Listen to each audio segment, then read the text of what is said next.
Sunday, and welcome to our breakdown of Bride, where today we'll be finishing off the books with chapter 26 through the epilogue. So we're going to get right into it. Let's get into chapter 26. It starts off with his words, and it says, he is being kinder to her than to himself and hopes she can never realize it. That spoke volumes, because if she's feeling that pain, think about how much that hurt him to do. When all he's ever wanted to do was be nice to her and love her and all of that. And he's like, I don't. Anyways, we're not going to get into it because it's going to come up later. But I'm still mad. Without reading ahead, like without reading the other chapters at this point, I'm still like, fuck him. So we'll stick with that. Yes. Misery's left by herself, Lo left, and she's in her apartment by herself. Collette. Myself. Don't want to be. No. So, Collette touched on it. Her apartment is very minimalistic. She does not even have a bed. And at this point, she's like, I really wish that I would have had a bed. And if you've ever had your heart broken, you know, all you want to do is just lay there and cry. Snuggle up with yourself, hold a pillow, be all cozy, and just let it out. She can't even do that because she doesn't even have a bed. And it was never an issue for her. But she does bring this up. And she's like coming to terms with everything. She's like, you know what? He's right, blah, blah, blah. But she's still hurt. She's like, let me take a shower. She takes a shower. It only lasts 5 minutes. She's still in her emotions. And her buzzer rings to the apartment, and it's Mick. And Mick's like, hey, how are you, Misery? And she's like, oh, good. You? He's like, I've been better. And he's like, I'm here to take you home. She's like, okay, thank you. Because the jerk left. Yep. She gets dressed. She goes down in the car. And she asks, like, hey, have you talked to Anna? He's like, no, I think that's for the best. I don't know anything about that. And she's like, okay. When she looks, he's holding a syringe in his hand. And he pokes her with it. And she's just like so confused. She's about to ask him why. And then it's lights out. And chapters 26 is over. Yeah. We know that, Mick. We know it. Mm-hmm. Chapter 27.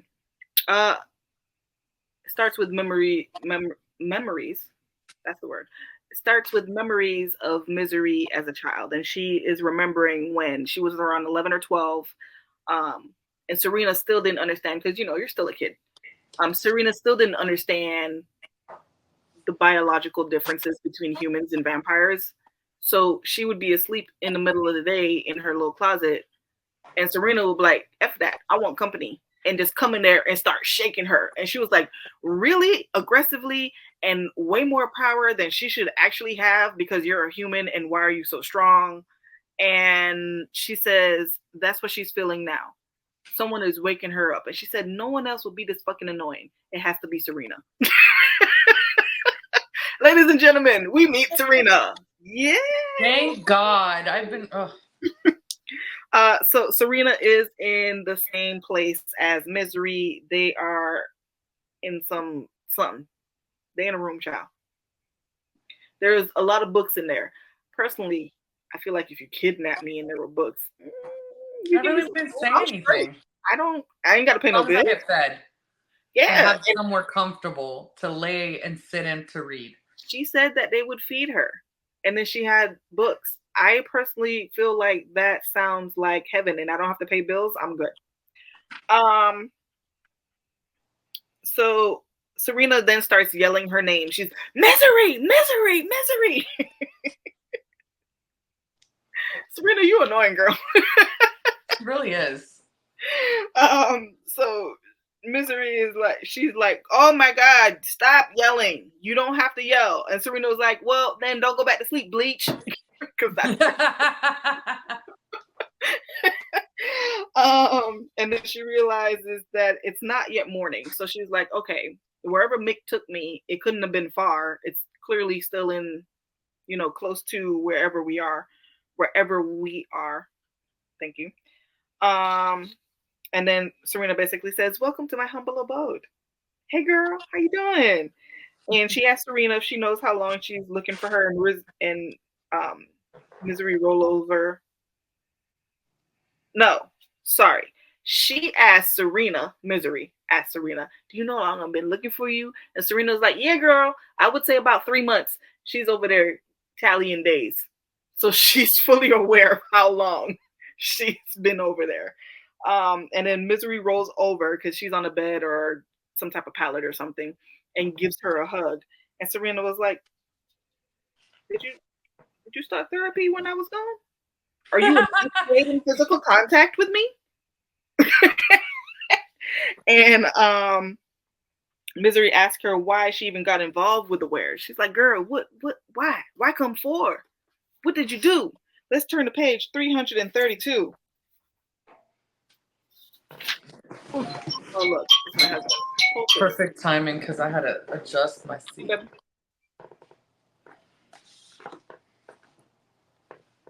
All right.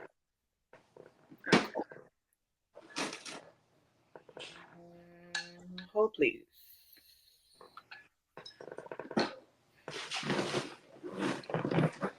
You good, friend? Me? Mm-hmm. Yeah.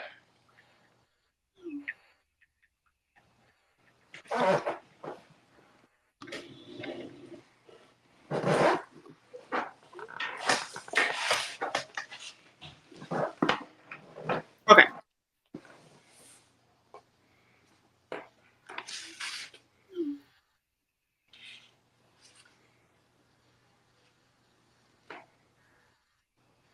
She's texting me. I'm so sorry. Hold, please. No, you're good.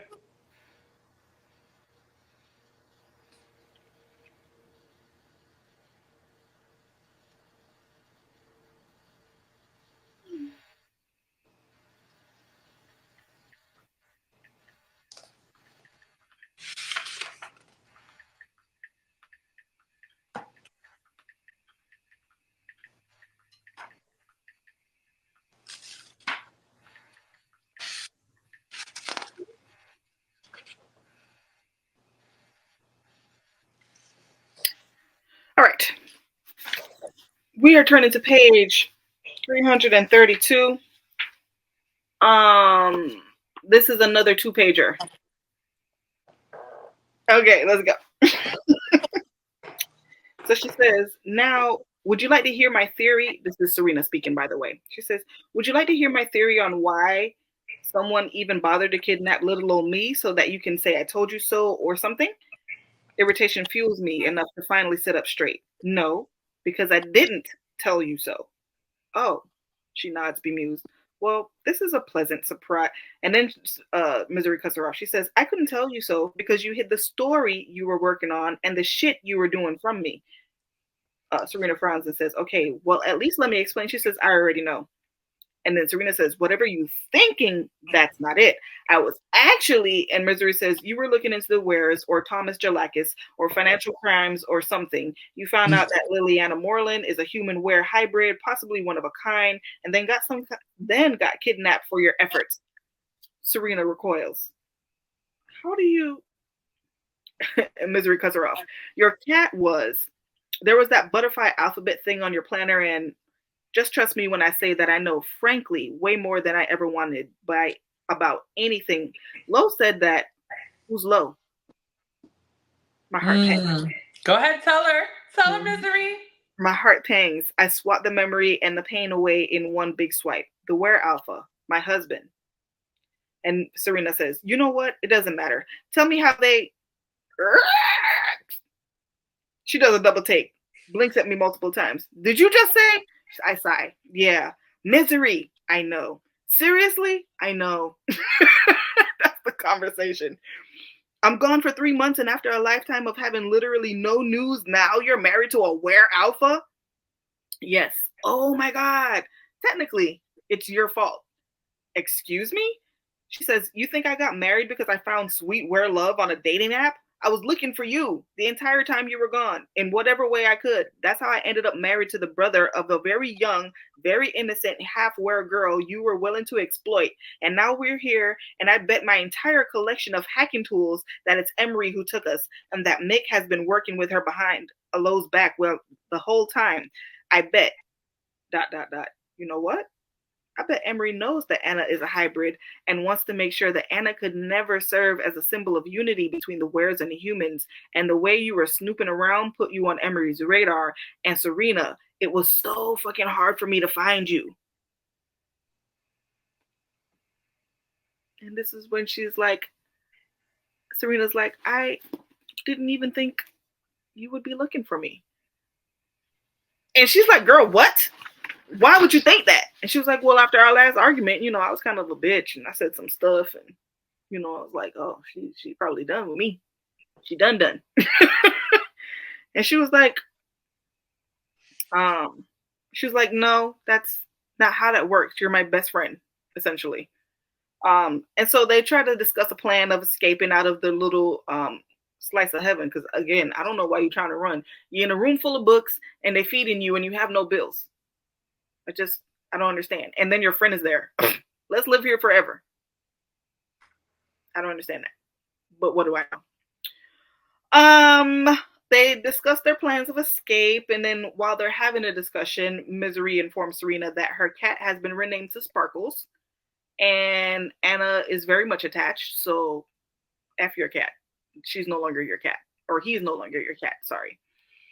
So then a guard comes to the door with blood for Misery, and he was like, here you go. I know you need a feed or whatever. And Misery tries to thrall him through the door. Thralling, that's what it's called. I thought it was just hypnotics or something. Apparently it's called thrall. I missed that part. So she tries to thrall him through the door, and she fails because, again, she's not great at it. And he gets pissed and he tries to grab her through the door. Like there's a little hatch in the door, like back in the day where they had the little hatches and he basically tries to grab her through the door. And Serena is like, nope, and grabs his hand and bends it back and starts breaking fingers. He's like, let me out. Yeah. Open the door. Have you ever watched the movie Major Pain? Yes. Have I watched Major Pain? Girl, don't do that. Don't do that. Don't do that, Collette. Because this is a miracle that you actually watched a movie. Okay? So don't do that. Don't sit here acting like you. You were right, because I don't watch movies. I used to think I was a movie aficionado, and then I met you and Mike, and I was like, I don't watch nothing. You met me and Mike? She's never watched Demolition Man, y'all.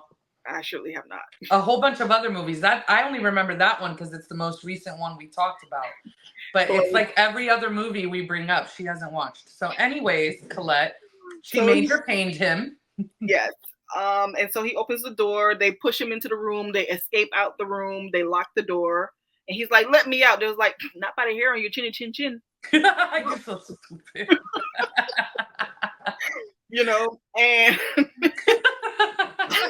when they finally make it out, they realize they're in the nest where Misery is from. Vampire territory. What do you mean? Yep, that's how I was. I was like, wait a minute, what? Stairs, yeah, because they're so high up. They're like, wait, this is not like 5 stories. This is like 20 stories. And that's when they realize they're in the nest. So they're descending the stairs. They're trying to figure out how to get out of there. And that's when Vanya appears. If you remember her, she's from the first few chapters and came to get her from her job. Vanya is like, come on, girl. Don't even try to fight. Let me talk to you. And that's how chapter 27 ends. Then we start off with chapter 28. Do we want to read Lo's words? Does it even matter right now? No, he's a dick. Whatever. Anyway, Misery starts off the chapter by saying that her and Serena are very well versed in self-defense, but she does know when she's out of her, when it's too much, which is Vanya. Vanya is her father's most, basically his best guard. Yeah, like she knows how to throw down. She knows. So she's like, we know when we shouldn't, and this is that moment. So,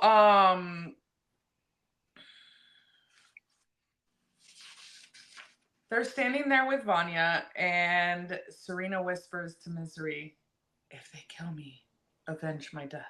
Because apparently they're both traumatic. And then Misery's like, "Hey, do you have any ideas how you want me to do it?" She's like, "Just be creative. Have fun with it. Be creative." Anyways,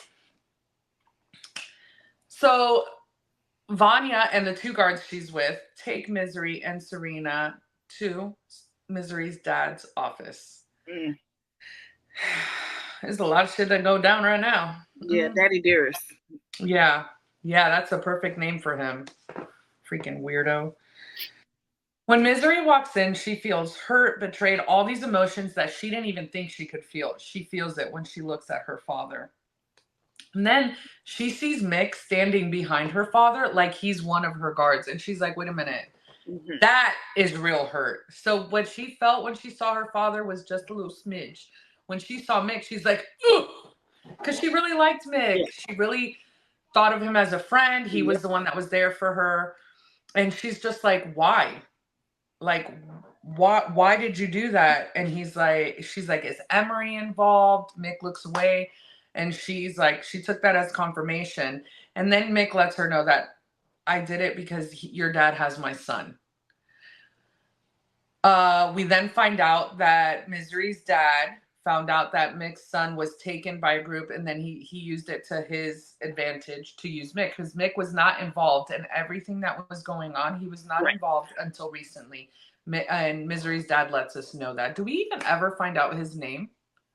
I don't remember reading his name. Okay, anyway. Misery's like, bro, you should have told Lo. Lo would have helped you. And he's like, no, Lo couldn't do anything. And she's like, he would have done anything. Right. Anything for you.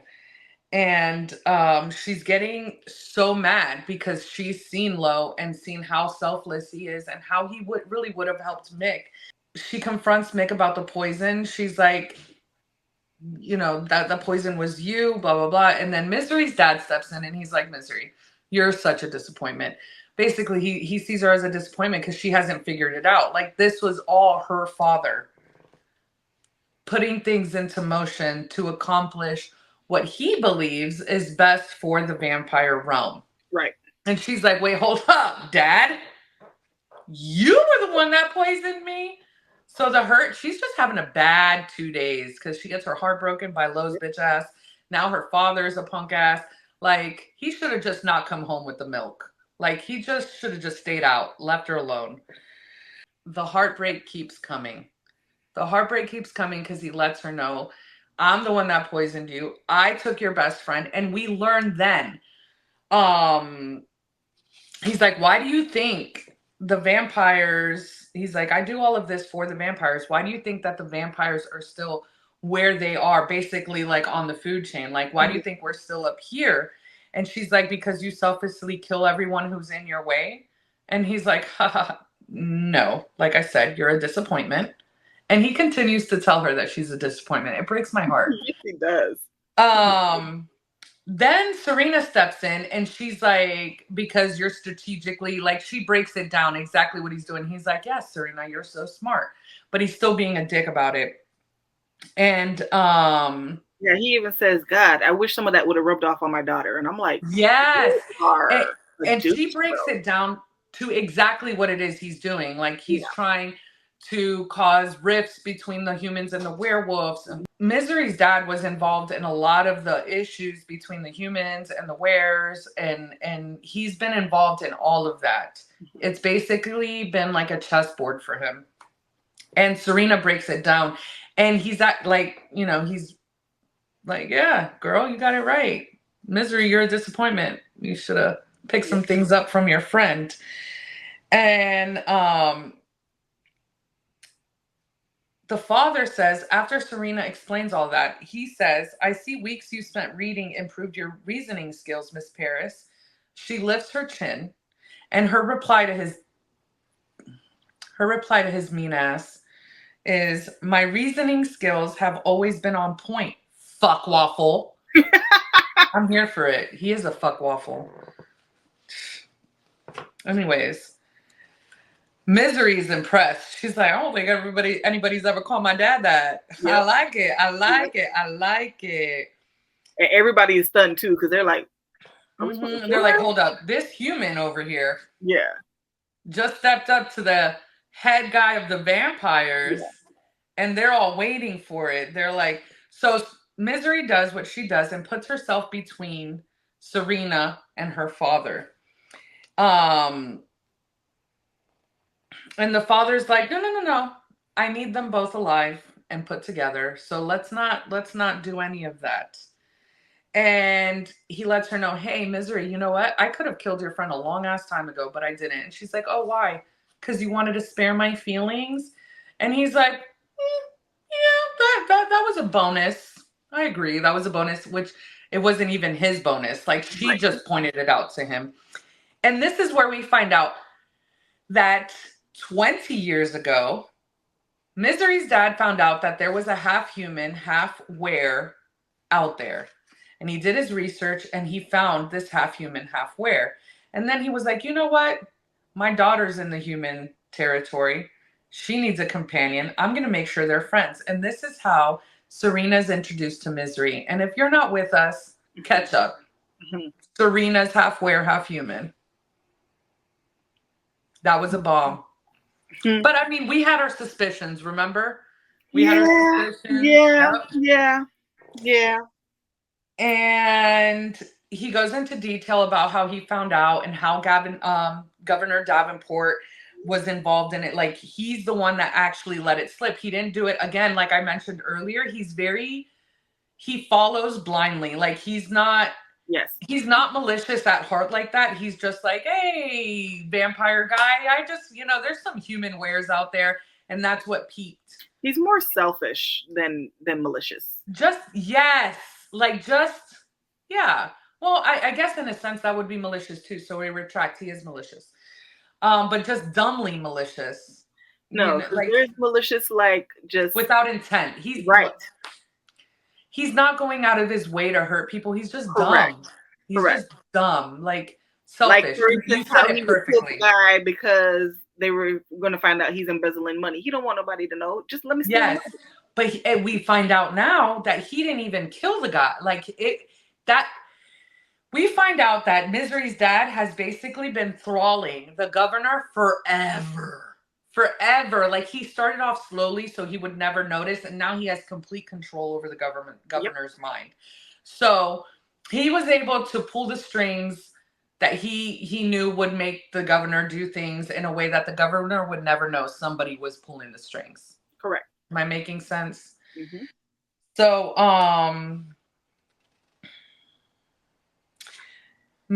the father then points out that Serena has known some of this stuff and has never told Misery. He's trying to put a wedge in between them. Mm-hmm. And he's like, your friend has known that she was half human, half were for a long time. She didn't tell you anything. She's been doing all this research. She's been looking. He's like, I've been watching her for years and never once has anything happened until she started doing research on herself because she started to feel changes because Serena was just like Anna and could not change. Mm-hmm. And she didn't know. She had no idea she was half and half until later on she started feeling things different, which is what caused her to look into this, which is what caused Misery's dad to be like, wait, something's going on. Let me take her and put everything into play.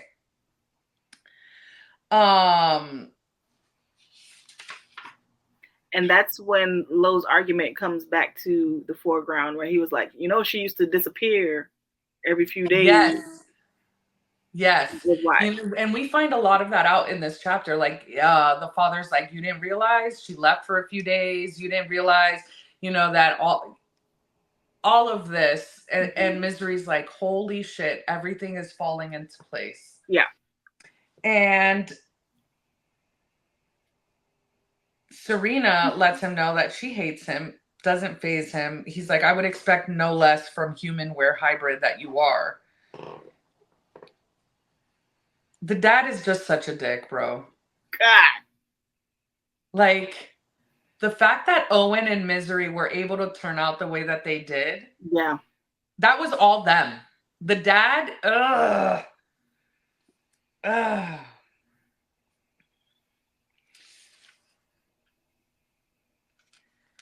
We then find out that Misery's dad thralled Serena, and that's how he found out. Once he got her, he thralled her, and that's how he found out that she knew she was half were, half human.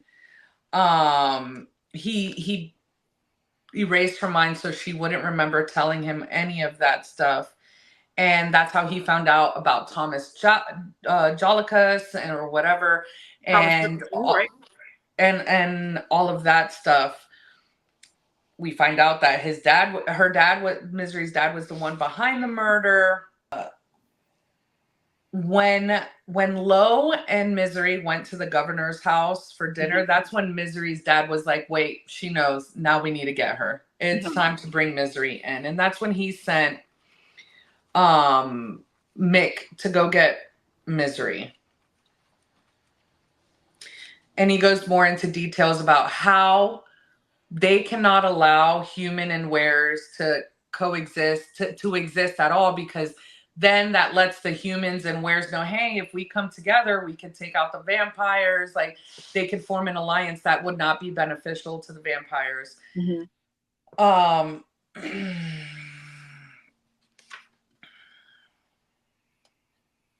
It's a lot of info dumping, but it's good.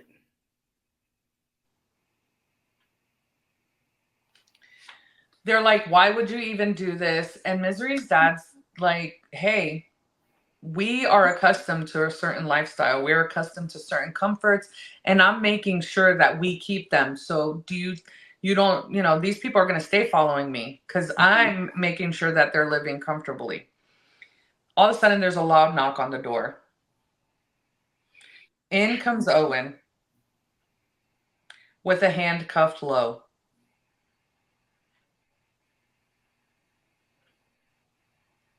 Owen, you dirty rat. You little traitor. You Judas. When Owen and Lo walk in, Misery briefly makes eye contact with him and looks away. Because she's like, oh, wait. Oh, yeah. I just remembered what happened at my apartment. And she's hurt. She's hurt because she thought her and Owen were on a different level, and he's bringing her husband in handcuffed. And it's just a lot of emotions for her. She basically, everybody betrayed her. Because Serena kept stuff from her. Owen kept stuff from her. Mick kept stuff from her. Her dad wasn't shit from the beginning, so. Yeah. Yeah, this is when Misery's dad lets Lo know, like, hey, you're a hard guy to get a hold of, and you're a hard guy to thrall. He's like, I've been trying to thrall you since the wedding, and I wasn't able to do it. I told myself that it didn't matter, and that's when he decided to go after Mick to infiltrate his inner circle. He looks at Owen and he's like, good boy, my proud son. I'm so proud of my son. Mick. Anyway, she says that Owen's eyes shine with pride. I just want to pluck him out. Fucker. My heart just hurts for Misery. Yeah. Yes. I said that. Yes. I can't believe she believed a lie. Yeah. So then, after Lo doesn't reply, the dad's like, okay, now that that's settled, let's move on. Lo, you're going to make an arrangement for your sister to be handed over. And Lo's like, hold up. Why would I do that? And the dad's like, oh, because your mate's going to request it. And he's like, well, then you don't know my mate very well. Wait, hold up. Whiplash. What? Right.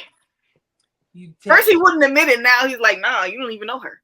Yeah, like, you don't know my mate. Like, you standing on that very confidently, Lo, after you done broke her heart.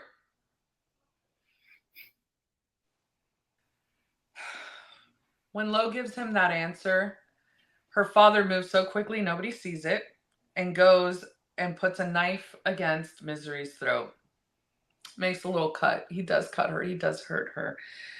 Lowen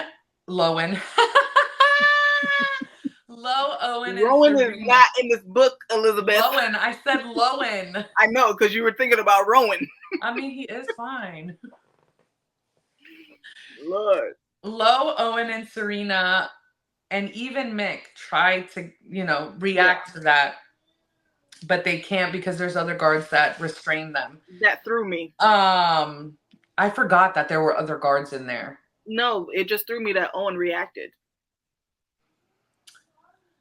Yes, this is when my face was I'm like, oh, okay, was he just playing?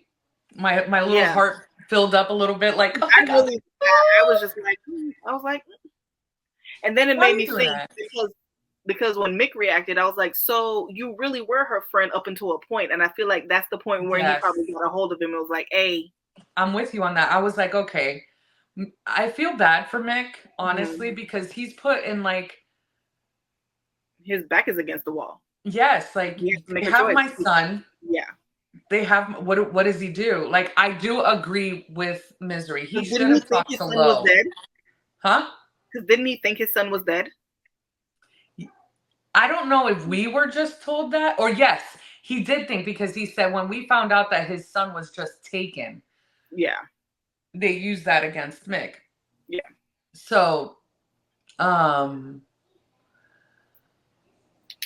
think about that. Like, you think your kid is dead, and then all of a sudden somebody comes to you, hey, your kid's not dead. He's alive, and he's with us, but the only way you're going to see him is if you do this. Right. And these are your natural enemies. Like, it's not like it's another where doing it. Right. When Lo replies saying that the father doesn't know his mate that well, the father says, no, what do you think is going to happen if I tell her to pick her life over Liliana's life? And Misery goes, he's bluffing. He's not going to kill me. He's like, I won't. You don't think I won't?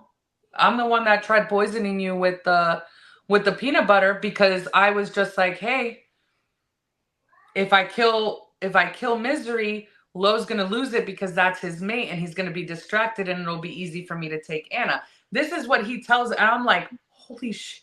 Like, he tried to take out his own daughter for his own gain. Holy shit. Misery, to all of that, to him admitting all of that, just laughs and calls him a fucking coward. Get it, Misery. I love Misery. I absolutely adore her. Yeah. I think I don't know, because Manon is I don't know, but Manon, yeah. Manon.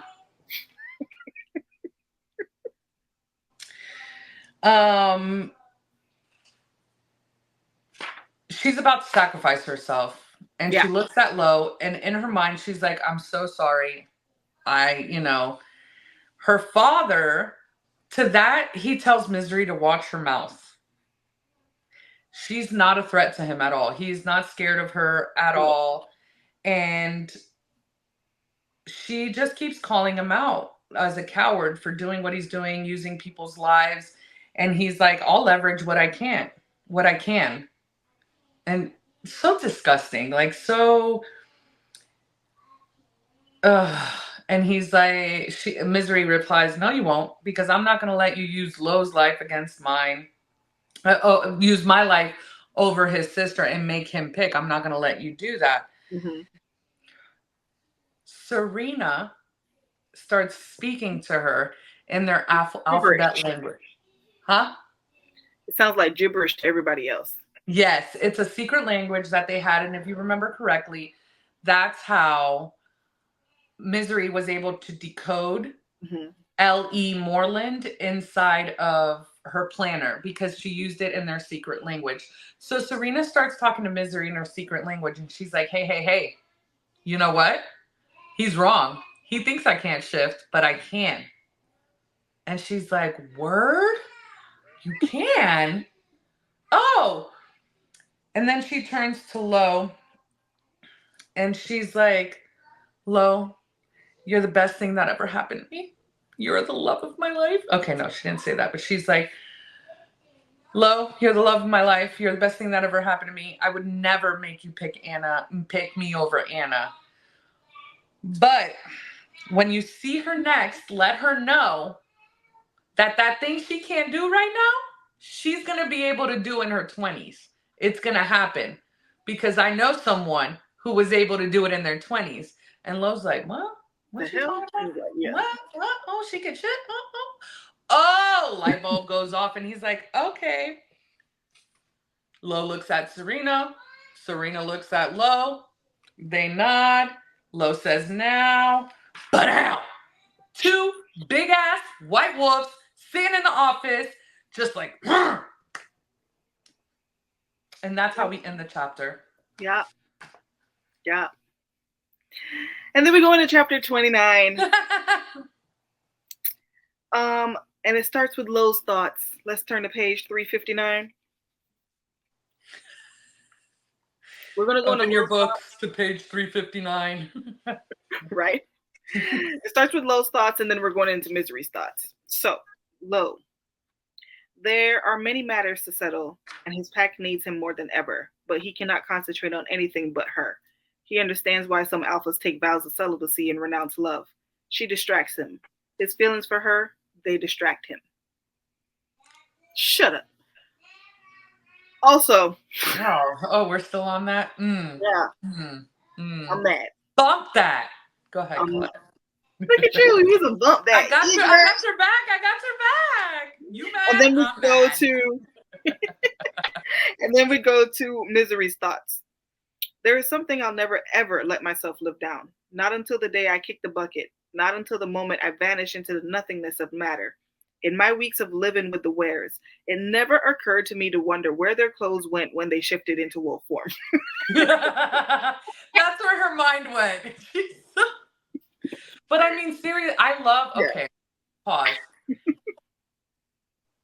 I love how Ali Hazelwood inserted real thoughts into this. Yes. Because who has not wondered what happens to a werewolf's clothes? I have. Like, do they take them off, fold them neatly, place them to the side, and then shift and go do their stuff, come back? Because in Twilight, in the shredded. Yeah, but in the book, Jacob explains to her, he was like, we always walk with a pack on our leg because whenever they would turn into werewolf form, the clothes, they're shredded, but they always have a pack so that they have clothes with them to bring. Yes. She explains it differently. I like the way Ali explains it. Yeah. So, Alex is leaning against the handrail in the stairwell. As Misery is getting treated, I believe she's hurt. This she doesn't go into full detail about the actual fight, but clearly they win. So Alex is leaning against the handrail in the stairwell, mocking her. He's mocking her because he's like, what did you think happened to our clothes, Misery? And Misery thinks to herself, I miss when he was scared of me. Because the way Ali explains it is, like, for instance, Serena had on a pink shirt. The pink shirt was around the werewolf's neck. It was shredded, but it was around the neck. So, like, that makes sense. Like a necklace. Yeah, that makes sense to me too. Because it's like the clothes doesn't just shred and just go away. No, you probably do still have pieces of garment around you in certain areas. That made sense. So then Owen pulls her away and is like, hey, we need to talk. So they're walking down the hallway and she asks him if he's okay. And he says that he should be asking her if she's okay. And she was like, yeah, I'd be better if I could talk to Serena. And he was like, look, Serena's with Juno right now. Chill out. You'll talk to her. It's fine. So apparently Serena has issues shifting back into human form. She could turn into a wolf. Is getting back to human form, and that's the problem. So they're basically trying to help her shift back into human form, or Juno is trying to help her with that. And then he says he saw her face when he walked into the room, and he was like, I know you thought I was against you. How dare you? She was like, I didn't know what to believe. Okay, everybody was in here tripping. And then she tells him, well, you walked into the room with my husband. He was in handcuffs. Like, Serena was keeping stuff. Dad was keeping stuff. Mick was keeping stuff. Everybody's keeping stuff away from me. And so he was like, well, I'm your brother. So don't do that next time. Thank you. And I mean, I get it. And then he's like, okay, are you ready? So they're at some doorway, and he's like, are you ready? We're going into the room. They enter into the room. Lois standing there in just a pair of pants and nothing else, leaning against the wall. Hey, baby. Still mad at you, but hey, baby. And in a chair with headphones on, I imagine the Apple headphones and a blindfold. That's what they said. He's blindfolded. He has headphones on. It's noise canceling, so he can't hear anything. But she knows that he knows who's in the room because he knows the heartbeats. He knows the cadence. He's that good. Remember, he's the best trawler that there is. And I'm wondering, I'm sure that the headphones and the blindfold were to also help him from not being able. Correct. Raw. Correct. So they walk into the room and no, I'm so sorry. Let's go back. I went too far. So, you know, after he says, don't doubt me again, basically. And then so she's like, well, he was like, I called Lo. So after they had did the do and he received that phone call, that's when he had called Lo. He was like, I got footage. I need you to come see it, identify whoever's on it. And that's when he left Misery and he told Mick to go get her. And when he went and saw the footage, he saw that it was Mick. So he identifies Mick. And he was like, I sent Mick to go pick up Misery. The dad also knows Mick is going to pick up Misery. This is when he injects her with whatever, takes her out, brings her to the nest. And he tells her that Lo almost loses his shit. He was like, I thought that he was like an alpha before. He was like, no. He loses his shit. Like, he had a plan ready. He was like, look, this is what we're going to do. This is how we're going to get her. We're going to go in handcuffs. I'm going to kill everybody in this thing because ain't no way. Like, he was ready. He had a plan. He was good to go.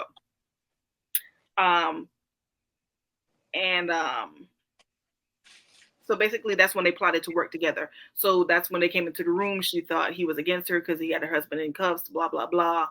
That was all his plan. Lo already knew. Lo was going to sacrifice himself regardless. Even though you broke my dog's heart, I still love you. Okay? And then again, he reiterates, I will never screw you over. So they enter into the room where the dad is. Lo is leaning against the wall. He only has on his pants. He is shirtless. Hey, baby. You know, looking fine. And the dad is there with the headphones on, noise canceling headphones, and in a blindfold. And Owen removes them. He stoops down in front of him, and basically tells his father. I mean, before he can even say anything to his father, his dad says, "I'd do it again." Mm.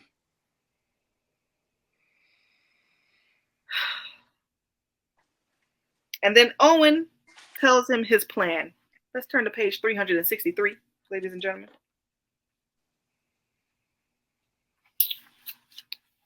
Page 363.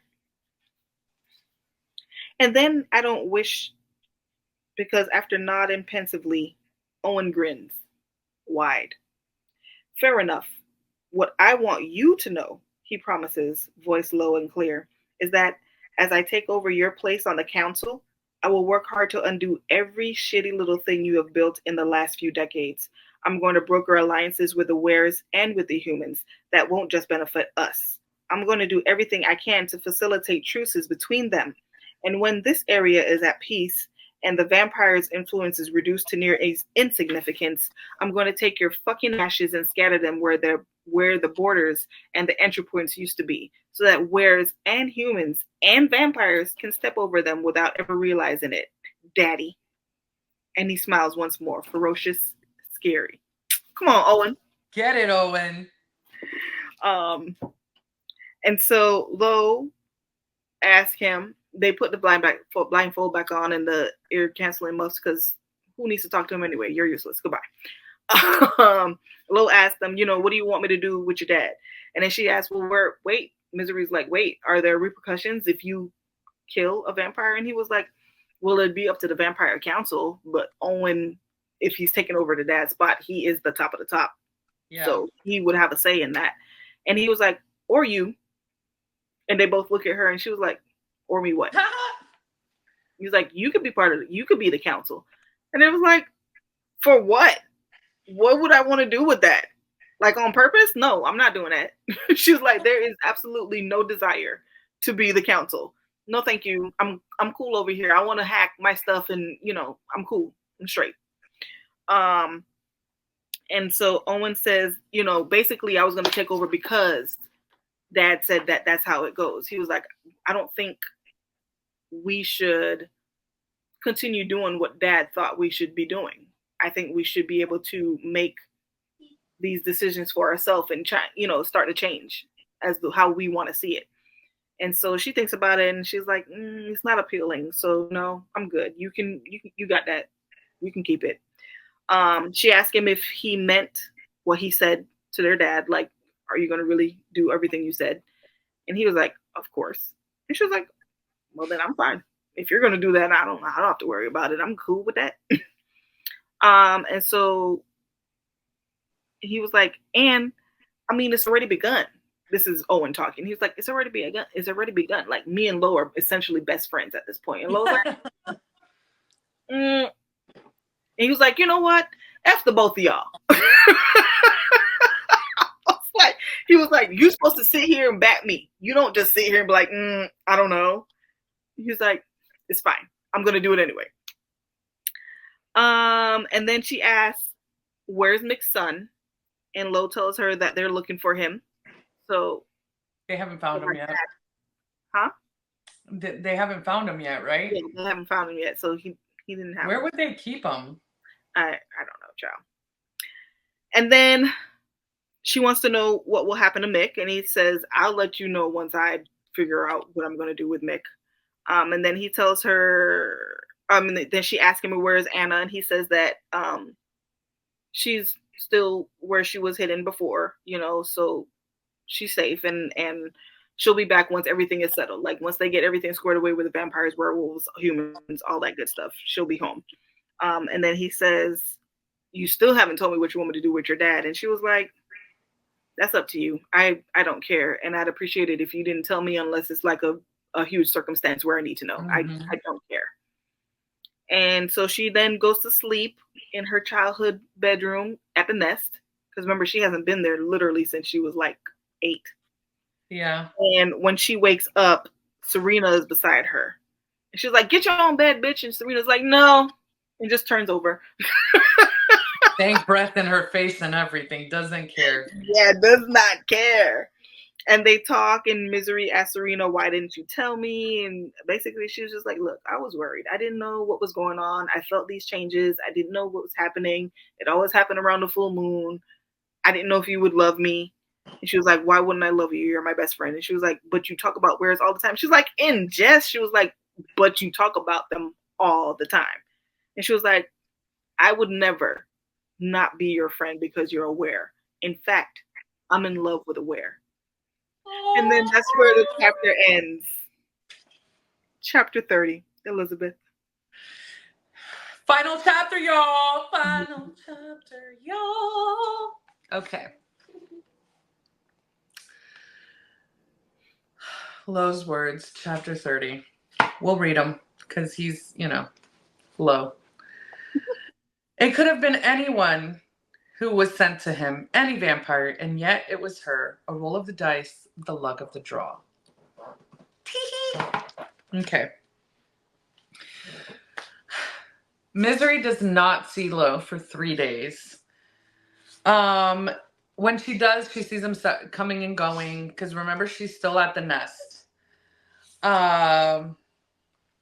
She says that she does see some of the other wares. They're actually very nice to her, and they treat her very well. There's a shift in treatment here. And during this time, her and Serena are attached at the hips. They do everything together. Mm-hmm.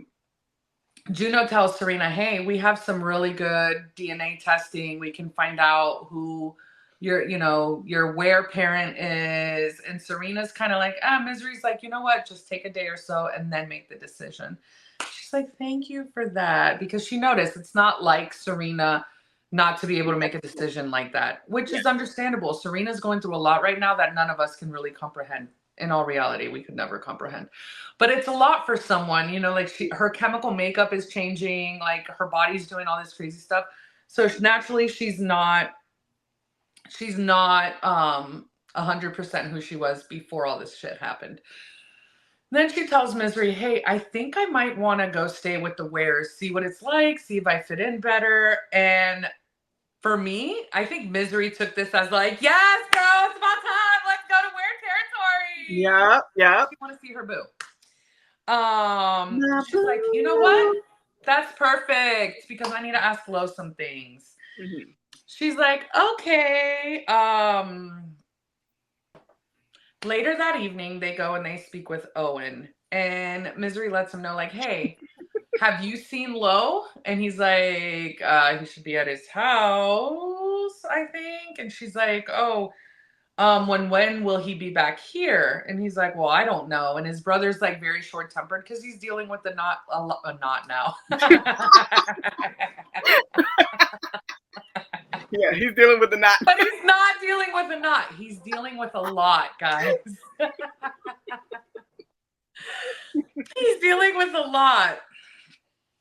He's like, well, why do you want to know where he's at? She's like, oh, well, I was thinking of going back to live over there because, you know, I still am the collateral. He's like, actually, we're trying to figure out a way to get rid of that. Like, and he tells her some of the stuff that's going on. At first, when she saw her brother stressed out, she was like, yeah, this doesn't look like it's for him. When he starts explaining to her everything that he's doing, like getting rid of the collateral, making alliances with the humans and the Wares, like trying to make everything, you know, good. Right. She's like, you know what? Maybe he is cut out for this. And she has faith in her brother and the position that he's taken over.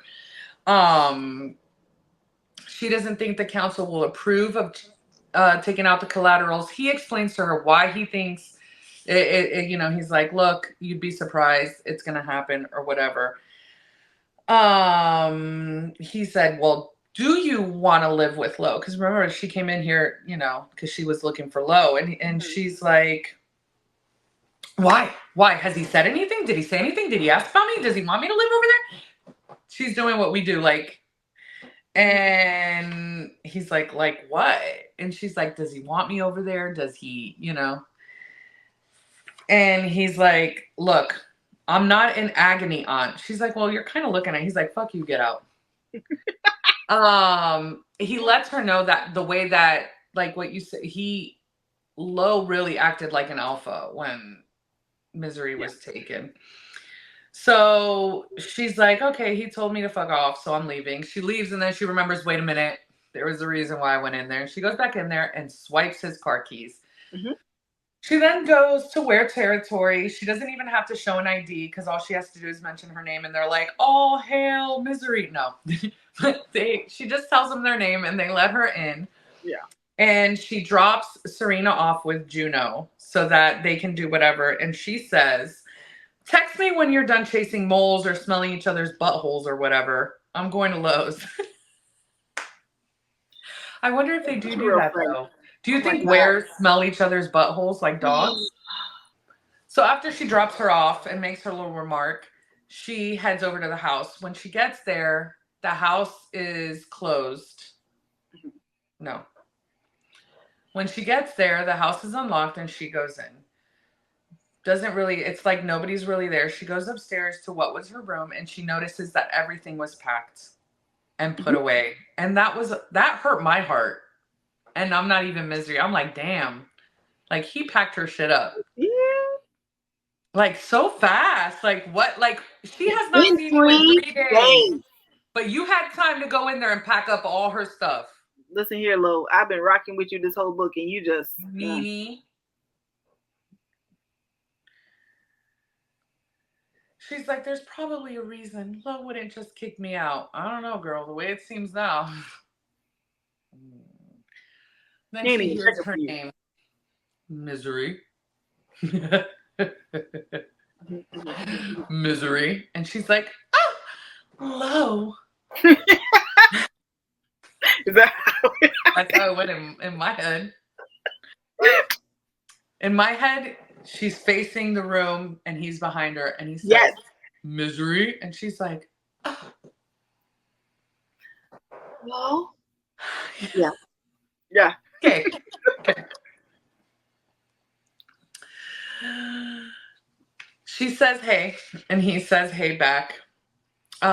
She's like, I wasn't sure. I didn't know. I wanted to come. He's like, maybe I'm trespassing. He's like, trespassing. She lets him know that she dropped Serena off and that she wants Serena and Anna to meet and thinks it would be good because they're the only human wares that there are. And he's like, that we know of. And she's like, well, is it okay if they meet? And he's like, yeah, I think it would be a really great idea. I was going to arrange something now that I got back. And she's like, back. And he's like, yeah, we've been dealing with Emery. And he lets her know that even though Emery was not behind everything that had just happened, she was behind the loyal activity and the bombing at the school, the fire that they had done at the school. So he was dealing with that. After he tells Misery, you know, that everything that was going on with Emery, she's like, hey, yeah, so we kind of got the wrong where. And he's like, well, no, you know, when it comes to Anna, like right now, I still have Mick and his son heavily guarded, you know, that they're still trying to figure all of that out. And she's like, I'm really sorry, Lo. I know how much you trusted him. And he lets her know, like any other where, I would have been able to tell that they were lying to me. But because he was grieving his son, I just took it as what I was feeling was the grief and not that he was lying. And he could tell she's just there and she's kind of awkward with him and he can tell. And he's like, why are you doing that? Why are you not speaking honestly? And she's like, for what? Why am I going to speak honestly with you? He's like, you always have. She's like, yeah, that was before you started using the things that I told you against me. And he apologized. He's like, I'm sorry. She's like, you lied about everything. Like, what's going on? Like, you lied about everything. Like, am I your mate? And he was like, you really shouldn't be using those words so loosely. And he explains to her, like, I never wanted to take that freedom from you. I never wanted my emotions, because remember, they explain that sometimes you can feel that someone's your mate, but it's not reciprocated. Mm-hmm. And that's what his dumbass is feeling right now. Because they're the same. Her with the smell and him with the mate thing. Freaking clowns. They're meant for each other. Anyway. I'll tell you. So when she says, am I your mate? And he's like, don't use words you can't comprehend. She's like, peace, I'm out. And he grabs her by the wrist. She tries to wiggle out and he grabs her by the waist and pulls her in. And that's when he really lets her know, like, why are you over here talking crazy? He's like, I just don't want my decisions to become your decisions. Like, I don't want you to force this on you and then you become unhappy. But I can survive without you, Misery. All I need to do is, he exhales a warm, soundless laugh. Be without you. All I need to do is bear it, and it won't be good. But I think it would be the better than watching you become unhappy, than letting my love for you bind you to me when you would rather. She cuts him off. She doesn't want to hear it. She's like, what about my love for you? And I turn around in his arms, and this time he lets me. Can't that bind me to you? Do I have your permission to reciprocate what you feel? Does she, Lo? Since you want to be an alpha hole? Does she have permission to love you? Fucker. His lips part in surprise. He's surprised. She's like, no, you do not get to be surprised about what I feel for you. Not when I've been nothing but honest about it. And you know what? Her hands started to shake and she fists them against his chest. No. If I want to be in love with my stupid were husband, I'm going to be in love with my stupid were husband, whether he wants to admit that he loves me back or not. And there's more. I'm going to be living here. So you can unpack those boxes right now. I'm going to be in Anna's life because she likes me. And I somehow like her, okay? And I'm going to stick around where territory because my best friend is one of you. And for once in my life, I have actually been pretty fucking nice to me. Oh, and for once in my life, they've been pretty fucking nice to me. And I like living on a lake. And I wouldn't mind being the blood-sucking weirdo of this pack. And I could sputter my way through more threats, but he interrupts me. The windows. I'm changing them. So after her little rant, he says, the reason I packed up your stuff is because I saw the windows you guys had at the nest. And I was like, oh my God, those would be great for Misery at my house. So he packed up her stuff because he's having new windows put in so that Misery can live there. He could have shared that with her, though. From the jump. Yes. Yes. I feel like if he would have explained, like, hey, you are my mate, but I don't want you to ever feel like you're forced to be with me because you're my mate. Leave the ball in her court. You're being honest with her. You're giving her the same thing she's been giving you. But no, you're a baby. Anyway. But you are alpha, though. All right, Scott. He does. I'm not even going to disrespect you like that. You better than Scott. Go ahead. He does admit to her that he's scared. He's scared about all of this. You know what I mean? He's never been in love. He's an alpha. He has a lot on the plate.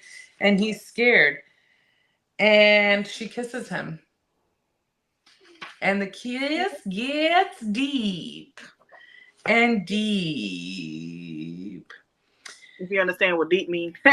And she pulls back and tells him to shut up because he just kept talking. And she said, shut up, Lo. And he laughs. And he says, not the appropriate way to speak to the alpha of the pack you claim to want to join. She says, right. Shut up, alpha. And she lets him know, you've seen me with Serena. I'm not the type to change my mind. He's like, you know what? You're right. Finally, they're both on the same page about their love.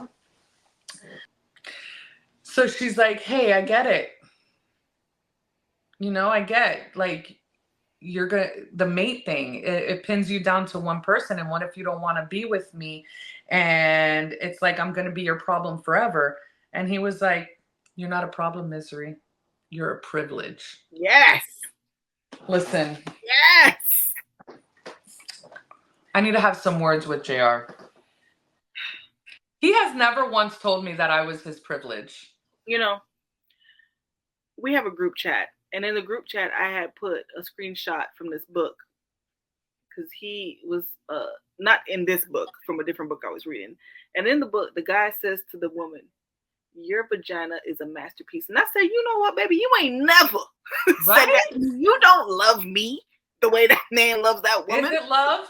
Is it love? You committed to me for life. But you have not once poetic things. Are you really told me I was a privilege for you? Anyways.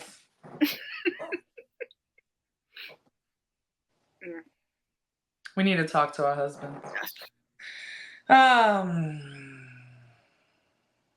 After he says that, she's ready. You're right. She's like, look, let's try this relationship thing out. I don't care. Let's try it out. And we might not have the hardware, but I have the software. She's a techie. So she's like, I could download the program. I could program myself, she tells him. To that, he starts kissing her ravenously. And he's like, you're here, you're here. He's happy he's there. He's like, my mate, my mate. And then they make sweet, sweet love. And they don't let the knot stop them. I'm not sure about that, but yes, continue. They enjoy each other animalistically. Not at all, guys. If you know what I'm saying. They got stuck like dogs do. They got stuck. You shot up the club. Yep. I need her to write another book so I can know if she got pregnant or not. The rest of the chapter is just them loving on each other. Yes. And she wrote it really well. It's not grotesque and it's not super detailed either. She wrote it very well. Very well. So after they do that, we get to the towards the end of the chapter, and she's like, wow, I feel great. This is amazing. Probably needs a cigarette or something. Isn't that what people do after they have great sex? Right. Lo's next to her. looking at her body, touching all her curves, just caressing her, and it's beautiful. And he lets her know, like, look, I'm not going to be able to get away from you for a few hours, few days. I don't know what it is. She's like, well, I need to take a shower. And he's like, no, you can't do that. And she's like, well, you know what? Why don't you take a shower with me? And he's like, okay. Why she can't take a shower? Because he wants her to smell. Remember, he says, I want you to smell like me. I want people to smell, like you smell like me on the inside now. And I like it. And I want to keep that. That's just a lot. I'm not saying it's bad or anything. I'm just saying it's a lot. While they're in the process of getting to the shower, they start talking about their schedule. He's like, look, we got to figure this out. She's like, yeah, well, maybe on Sundays, but we got to do it before 10 a.m. because remember, she sleeps during the day. And he's like, no. That does not work for me. I need 2 hours a day with you. And he sure did say 2 hours. Yep. And then he's like, did I hurt you? She's like, no, you didn't hurt me. It felt great. Like Tony the Tiger. Then they go into the shower and they make sweet, sweet love in the shower. And she feeds off of him. And he's like, I want to mark you because wares have a custom where they mark in a certain spot. And it leaves a mark for everyone to know, like, this is my person. So they can mark where you can smell it. And then they mark where they could see it. And he tells her no. She's like, okay, do it now. And he's like, hold up. There's a ceremony. Relax. Yeah, there's ways we do this. Chill, chick. You're going to get it. Calm down. We're going to do it the right way. And she gets excited about that. And it's something that she knows means a lot to him. Mm-hmm. And she's like, okay, well, you're not going to bite me now, but I'm going to bite you now. Is that okay? And he was like, yes, do. And then, of course, it's ecstasy filled and she feeds off of him and she releases all over his knot. Because they say that. So it was a point that was made in the chapter. And that's where we end the chapter. And we go into our epilogue. Which is from Lo's point of view. Yes.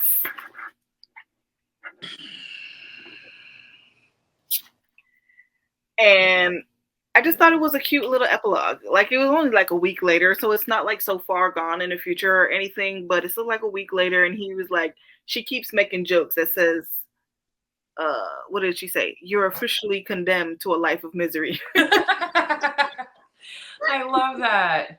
I'm like, you're such a weirdo. And then Anna comes home. Yay! Colette. And they decorated her room. Mm-hmm. Before she got there, they decorated her room, her, Serena, and Lo, and they put her name, like the Hollywood letters, in her room. Yeah, that's super cute. With a pink giraffe, right? With the and really cute. So they're excited to do this. And Serena, Anna comes home. Cohen brings Anna home, and Serena's already there. And Anna and Serena are just gushing over, not Anna and Serena. Misery and Serena are just gushing over Anna. And Lo goes up to Cohen. What's going on with Cohen, Collette? The Cohen comes in and he's like, oh. In pain. What's happening? I hurt. Am I dying? Oh my God. And then he makes eye contact. Well, he doesn't make eye contact. He sees Serena. And Lo looks at his line of sight and is like, oh, this is going to be bad. And that's how it ends. Yeah, because he made a vow of celibacy. Not only that, he lives all the way across the other side of the country, and that is her best friend. So she ain't going to let that girl go. Yes, she is, because remember before that, she was trying to get Misery to take a job somewhere else. Remember?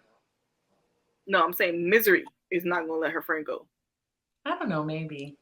I hope that we get a spinoff. Yeah, I was like, there's no way we won't. There is no way we won't with that. We need one with Owen, and I need one with Cohen and what's her name? Yep. But that concludes Bride, ladies and gentlemen. We did it. We did it. We did it. Our first breakdown. Oh. And we'll have more to come, you guys. Thank you so much for watching. We actually enjoyed doing this. This was fun. Yes, we did. This was fun, and we hope that you enjoyed it as much as we did. Drop down your comments. Do you have any other books that you want us to do a breakdown on? We're gonna try to do them as much as we can. I can't say frequently, but as much as we can. But as always, you guys, please like, share, subscribe, follow us on Instagram, TikTok, Facebook, and we will see y'all soon. Yes. Bye.